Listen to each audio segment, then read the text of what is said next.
دنیا کو خریدنا بیوقوف لوگوں کی تجارت ہے۔ دوزخ بلا شبہ ان لوگوں کا مقام ہے جو نیک کاموں میں کوتاہی کرتے ہیں۔ علم اور عمل دونوں ساتھ ساتھ ہے، پس جسے علم حاصل ہو وہ عمل کرے۔ توکل یہ ہے کہ آدمی اپنی قوت اور طاقت سے ہٹ کر تقدیر الہی پر راضی رہے۔ روزی وہ چیز ہے جو اس کو تلاش نہ کرے اس کو بھی پہنچ جاتی ہے۔ صفائی پاک نفوس کی خصلت ہے اور پرہیزگاری حرام کاموں کے ارتکاب سے روکتی ہے۔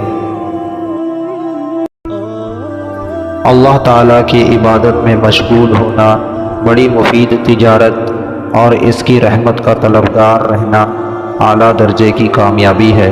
ایمان اس کا نام ہے کہ انسان مصیبت میں صابر اور نعمت میں شکر گزار رہے۔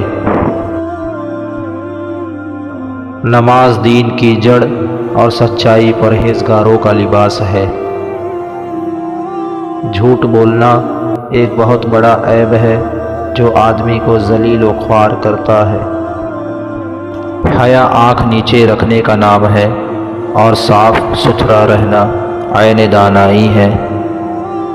کینہ اور دل میں جھوٹ رکھنا دل کی بیماری اور سب عیبوں کا سردار ہے۔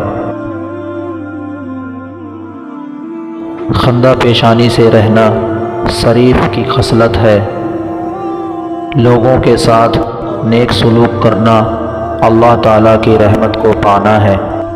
دین اسلام نہایت سیدھی راہ ہے اور ایمان کے راستے نہایت کھلے اور صاف ہے۔